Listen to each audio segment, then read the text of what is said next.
While we debate the Confederate flag here in the United States, it's important to remember that there are other countries that celebrate the Confederacy. Believe it or not, there's a small town in Brazil that has a bunch of people who like to celebrate Southern culture by having these festivals that celebrate the Confederacy and celebrate the Confederate flag.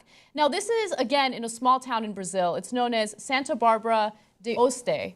And according to the BBC, they actually take part in this because they have ancestors or family members, I should say, that were part of the Confederacy. And when they realized that they could no longer be slave owners here in the United States, they're like, well, we're going to leave because that's the patriotic thing to do. And they went to Brazil.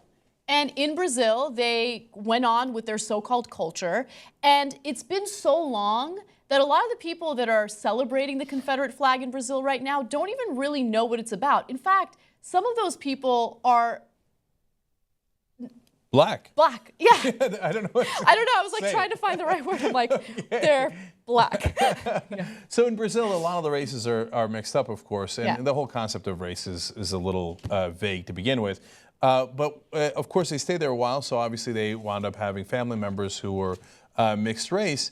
And so I don't know that those family members even remember why they're square dancing in the middle of Brazil right now and what that means and what the flag stands for. But I love this story. I love it too. It's so cool. A couple of reasons why I love it. First, at least 10,000 people. That's a big number. 10,000 people left the U.S. to go do this. Yeah, well, technically at that point they left the Confederacy, right? Yeah. Because the Confederacy had already left the U.S. But one, I want to celebrate that. At least they were true to their word. They really wanted to leave America. They hated America. They were really racist, and they really wanted to enslave black people, so they went to another country. That's right, but at least they were honest about it. They didn't come back into America and stuff. They were like, no, we despise America. We're leaving. You know how we have love it or leave it? They're like, well, no, we left it once when we became the Confederacy, and then once we lost, we left it again because we really don't love it. We don't like America, and so they went down to Brazil. I wish more people would do that today. Yeah. And then, of course, I love the irony of their ancestors now being black, because once they got down there, they're like, well, I mean, we're here, and, you know, she or he is attractive, and they happen to be black. All right, anyway, let's assimilate and become Brazilians. Sorry. Racists of the world, #sorry. It's incredible. Now, let me tell you what they do during these festivities. They all take part in stereotypically Southern things like square dances, eating fried chicken and biscuits, and listening to George Strait. Also, George Strait is so gratuitous. I'm pretty sure George Strait wasn't playing during the Confederacy.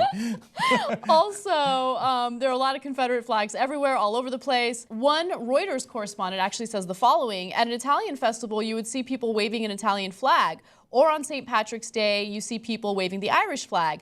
They see it that way. They don't have any political affiliation to it whatsoever. So are the current people living in this area hardcore racists? Probably not. They probably don't really understand the roots of what they're celebrating. Oh, no, let them go. Let them go. Obviously, the flag means something else for them than it does here in America. Yeah. It's been adopted by the most hardcore racists, right? And it happened during the integration period in the 1960s, when the racists in America that were left over adopted the Confederate flag as a stand against integration, right? So we have a different subculture here that care about the flag than they do down there. But that's the final irony that I love about this story. Actually, the most racist people in the Confederacy left the country because they hated it so much and moved down to Brazil, and now probably are the least racist people, partly because most of them are now mixed race. Irony. Can't get enough of it. That's so much irony. That's like a Brazilian amount of irony.